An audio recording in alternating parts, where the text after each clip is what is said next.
Okay, so let's go ahead and just dive right into this kind of final critique and overview and overhaul of your whole piece. First of all, I want to say great job. I was actually really excited and proud to see kind of some of the pieces and updates that you were doing. I was really looking forward to them throughout the course. You were doing some really great stuff in the beginning with the notes and the drawovers and just overall thinking about the character, on not just in a 3D aspect, but on 2D design and silhouette. And you're just doing some really great stuff, and I can encourage you to just keep going with that. It's just gonna help you get stronger, as an artist overall. So great job with that. Let's go ahead and just dive into some of the notes that you left so we can just read them and take them in. So first of all, it seems like you're commenting on the topology, uneven topology, pants are too low poly. Again, great stuff. Love that you're keeping an eye out for stuff like this. Fixed body metallic map. She had a wet looking neck. I did notice that in the turntable that you provided. Again, awesome stuff with the turntable. Stitches and clothing look like rat poo. Make up something better. Okay. Okay. Stitches can be hard, especially like getting appealing stitches. I think that has to do with like the connection of the where it connects to the cloth. She had pads in her feet, but not in her hands. That's good stuff that you're taking note of. Sadly, I had so little time to work on this, even if I spent the last 2 weeks working every day. Making mistakes and learning is so time consuming. Yes, it is. I'll keep on working on this though. It's a fun character, and with some fiddling, it might come out really nice. Yes, that is true. Oftentimes you're gonna realize. So, I guarantee you, the next character that you work on, it's gonna be a lot more of this: mistakes and learning. And then the third character, mistakes and learning. The fourth character, mistakes and learning. I think that's just gonna be a never-ending journey, until finally one day you realize, like, oh dang, this is just gonna forever happen. Especially if you plan to be in the industry, right? Technology is improving constantly. PS5 just got announced. PCs are constantly getting upgraded.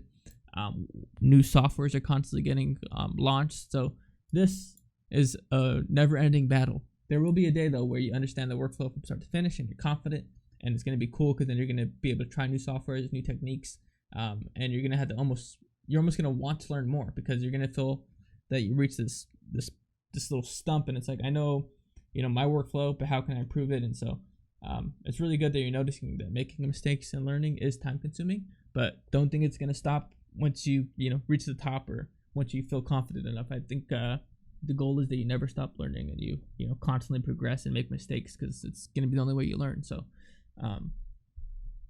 just a little side note there. So let's go ahead and take a look at this. So uneven topology. So when I look at your character, first of all, I think you did a really great job. You got some really clean topology, really clean bakes, a really clean sculpt.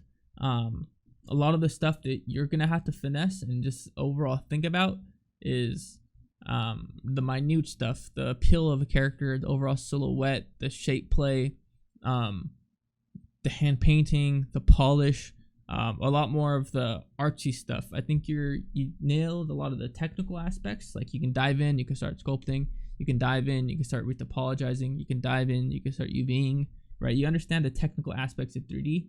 And I think you're gonna start to realize that it gets a lot more fun from here. You can really start to think about the art, which is a great place to be, because once you learn all the tools, that's the easy part. I know it can be overwhelming at first, and it might be a little frustrating even now. Like, how do I move this clay, get it where I want it? How do I retopologize faster? How do I UV quicker? How do I get the best bakes? But that stuff, it's easily taught, right? It's just like, go to file, hit export, go to UV, select the entire, edge, cut the seam. Like, that kind of stuff could be taught. Anybody could do that. But the actual art aspect of, finding appealing shapes and making sure that your color gradients are working properly, that's the hard part to teach. That's the almost, that's a talent, quote unquote, that people claim is what talent is. But in reality, it's just a bunch of hard work and studying and learning and making mistakes and trying for the 30th time and having, underscore final version, final 2, right? That's where the fun part comes in, where you're working on the appeal, the artistry of it all. So it's a really great step to be in. Hold on, let's take a step back, look at the topology. It is great. It's not perfect, but it is really optimized, and I think one thing that you want to take note of is like some of these smaller details, like the chains and stuff. When I zoom out, one way to really pay attention to like what's taking up the most detail is like how dense something is how dark it gets on the topology. So right now this neckline is getting really dark. Some of the eyes are getting dark. That's really about it. Some of the stitches are as well. When I zoom in, it looks like you have a lot of topology here. And when I look at the final character,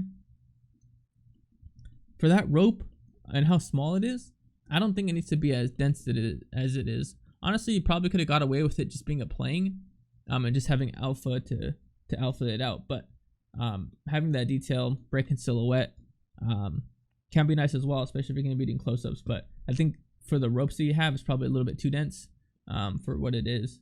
And one thing that that I'm noticing now, or just in general, first of all, you rigged it, skinned it, posed it, which is really great. But of course, there is a lot of skinning errors, which I'm sure you're aware of, like floaties. When you have geometry like this, where it's like floating on top of the underlying mesh, and what I'm noticing here is that it's really dense in comparison to the leg. Making sure that that's skinned properly is super annoying and very difficult to do. So that's why it's very rare that like stitches and stuff are a separate piece of geometry. Like it's separated from, like it's not, it's something called a watertight mesh. Like your body is a watertight mesh. There's no holes. There's not like a separate piece of geometry like the cloth on top of the body. When you think about like a watertight mesh, it means that, like I said, if I was to, in Maya or Blender or 3ds Max, wherever you're modeling, if I was to right click, go to faces, double click that mesh, whatever gets selected is watertight. Anything else that doesn't get selected isn't watertight to that mesh, right? I hope that kind of makes sense. When you have stitches that aren't watertight, or like nails that aren't watertight, it gets really hard to skin, like especially this button here. Like this button is really dense in comparison to the jacket, and skinning that could be super frustrating, especially if like they decide to deform that neck. That button is going to get compressed and pushed and pulled, and oftentimes it starts to get floaty like these. Even your whiskers are kind of floaty, right? Seems like this water teardrop, I'm not exactly sure what that is. It's kind of floating. So think about future think about baking that stuff in. Just bake it onto the normal map, and just have it be a texture. I know that like it could be itchy to get the silhouette break, right? Like seeing that little bump is super satisfying, right? Actually seeing the light adjust when you turn it around in the turntable, stuff like that's really fun and really appealing. But if you're gonna break the silhouette and you want to see those bumps, I'd rather see it in like the tail with fur, right? I'd rather see you break the silhouette with like the chest hair, right? Actually get the chest hair modeled in, rather than like the random toenail or the floaty piece of stitches. I think you can make smarter decisions of where you're adding the detail with your topology and the sculpt, for where you want to break the silhouette. Like the shoulder bumps for the stitches, yes, they're appealing and fun, but like I said, I think it would be a lot better if you were to, pull out the actual fur with geometry, and break the silhouette there, rather than like with small stitches that aren't going to add to the overall appeal to the character. But again, great job. I think your painting, your actual like texture work, it's a good balance of like soft gradients, and then hand painted strokes. The fur, you did excellent. It's really beautiful fur on the tail and on the chest, and just overall, I think you did a really beautiful job with the fur, and some of the gradient work. It could be really hard to get past like the Photoshop airbrushy side of hand painted textures. And I think you found a really great balance of like this hat here, like the way it's reading with the lighting, and it's almost translucent here. It's beautiful stuff. Some of the gradients from the top of the pants right to the back, some awesome stuff. But I think you'd add like more color variation, similar to what you're doing with the tail and the fur stuff. Like the fur has so much depth, but regardless of that, I think you did a great job with the texturing. I think the only issue here is like the lighting. Figuring out lighting with hand painted textures can be tough, and adding like specularity values. I noticed that you said that you had some of the wetness maps kind of out of control with the metallic. I saw in the turntable, I think the tail was really glossy actually. finding those balance is going to be really important. And I think upping the metallic and maybe lowering your roughness value, like your roughness map. I'm not exactly sure the workflow you're doing. I don't know if you have specular gloss or metallic rough, but whatever it is you're doing, actually trying to get some like material variation could be appealing if you're going to use those maps. If you're like going to a company like Blizzard and you're working on a WoW, World of Warcraft, they don't really use specular maps or metallic maps. They don't really have a PBR workflow, and if they do, it's really subtle. It's like an old shader model, so it's not like registering correctly in the lighting. But I think it's really great that you're attempting that. A lot of people that hand paint things, they don't worry too much about the specularity values, but I think it's great that you're starting to think about the specularity values. Just try to actually see if you can push it, see if you can exaggerate a metal like stylistically. Again, Overwatch is a great example. See if you can exaggerate a cloth material with dirt variation. It could be really cool to see that this top patch be less wet or be less rough, right, than the actual rest of the cloth. I think you could try to exaggerate some of those materials a little bit more. But overall, I think the hand painted like albedo, the color map, is really great. So great job there. Another quick note, actually, back to the topology, is like some of the, like this hat brim. You can kind of see that the model's artifacting, not only on the hat brim, but like here as well for like the coat. Like here, you can see this little black, gray shaded stuff happening. That happens when you're not, like you're just softening the edges or like the faces on everything. Don't be afraid to add hard edges, right? So that gets rid of that artifact. So again, in Maya, I would just select the edge and then go to, I think it's mesh display and then harden edge. In Blender or Max, it might be called something different, but you might want to think about hardening some of these edges for the bakes, just so you're not artifacting the model too much. Let's go ahead and take a look at some of the time spent here. So sculpt model took 45 hours. That's basically 1 week, 40-hour work week, right? Retopo took 13, 2 days. Unwrap took less than a day. Texture, mostly crying about normal maps, I understand, but now I know how they work. Yes, baking normal maps can be frustrating. Again, hardening some of these edges are going to be really great for you, or really nice for you. But yeah, normal maps can be kind of frustrating, and like the art of baking. There's a video called I'm actually not exactly sure of the correct name, but it's like the art of perfect baking or something, or the perfect bake. I can't remember what it's called, but they cover baking in a really great way, and they show you like what hardening and softening edges could do and how you should break up your UV shells. I think the methodology is a little bit old because they tell you to anywhere there's a hard edge, cut the seam. But like say you're working on a robot, like they're all hard edges, so I don't think it's a smart idea. But just Google like the art of perfect baking, 3D, right? Not like food, but 3D. And I think you can help wrap your mind around baking and normal maps in general. So understandable. So that's about a week. So 1, 2, mix fixes 6 hours, render setup 3, 109. So if you're working a 40-hour work week, right, that's 4, 8, 12. So about 2 weeks, 2.5 weeks to get this done. I'm not sure if that's correct, right? Especially if however long the course was, plus you're taking other classes. It could be really, really hard during school to set some of these hours, right? Because you're going to school full time or part time, and then you're working on other classes and then you're doing homework. So 2.5 weeks for a character like this, not bad if that's the true hours, right? Again, 8-hour work days, 40-hour work weeks. So you want to start thinking about it like that. So I typically give, my characters aren't as the stylized. I typically go like, I model realistic characters. But the stylized characters actually at Disney were taking a month. So it was like 2 weeks to get the sculpt where it needs to be.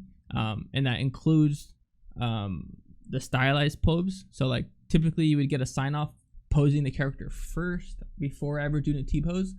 So when you're sculpting the character, you get like a model like this or like a 2D concept art like this, and then you would sculpt the character in that pose. And there's some ways that you can get around it so that when you have to do the production model, which is what this is called, the topology phase, when you actually have to do the neutralization of the pose, there's ways to get around it within ZBrush.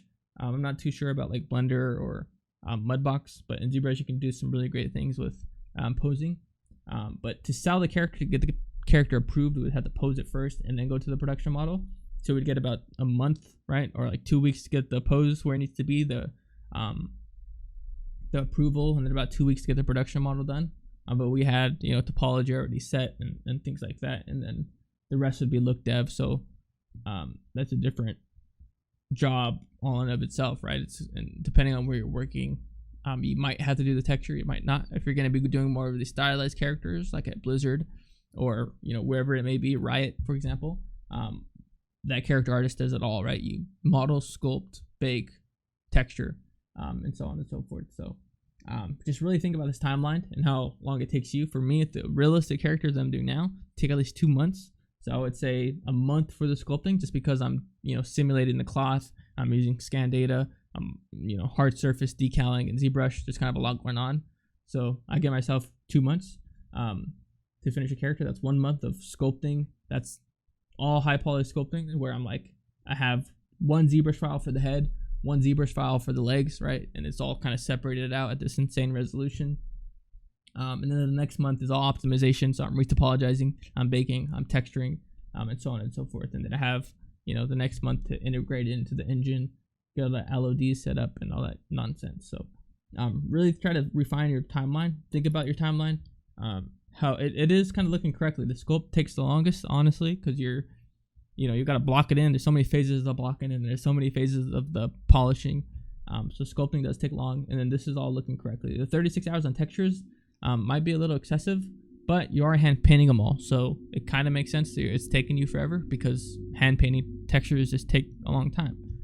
Whereas for me, I'm just throwing it into like a procedural program, right? Substance Painter. I'm adding personal hand painted touches, yes, but I'm not completely hand painting everything, so understandable. And then render setup and mix fixes. If your render setup only took 3 hours, I would suggest that you do some more research about how to render your character, because sometimes like if you have a preset setup, like a light rig or just rigs in general is what they're called. Like why light a character 8 different why would you light 8 characters 8 different times when you can create one light rig and import the characters into that one light rig, right?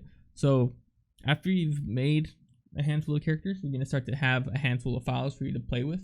So I have a light rig file and Marmoset Toolbag is the rendering software I like to use. And I have a bunch of different scenarios of one scene, so I can just do different tests. Of course, every character ends up like just veering off that beat, like that path, and I just end up custom lighting every character. But I like to have a starting base, and so lighting and render setup is going to be really important, especially to showcase like your abilities, right? Like what you can do.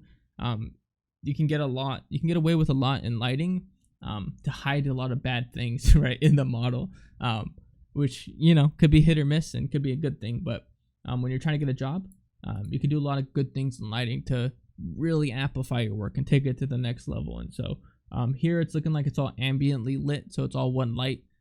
You can try to work on different theatrical lightings, right? Different scenes with just one spotlight and see what you can get away with, and just things like that. But again, there's a lot to think about when finishing a character and rendering your character. I actually think typically I'm not the biggest fan of turntables, like actually rendering out a character, but I think you did a really great job of rendering yours out. I think the pose was great. Again, some of the materials that you had, like you mentioned, are a little out of control, but overall, I think you did a really excellent job of this character.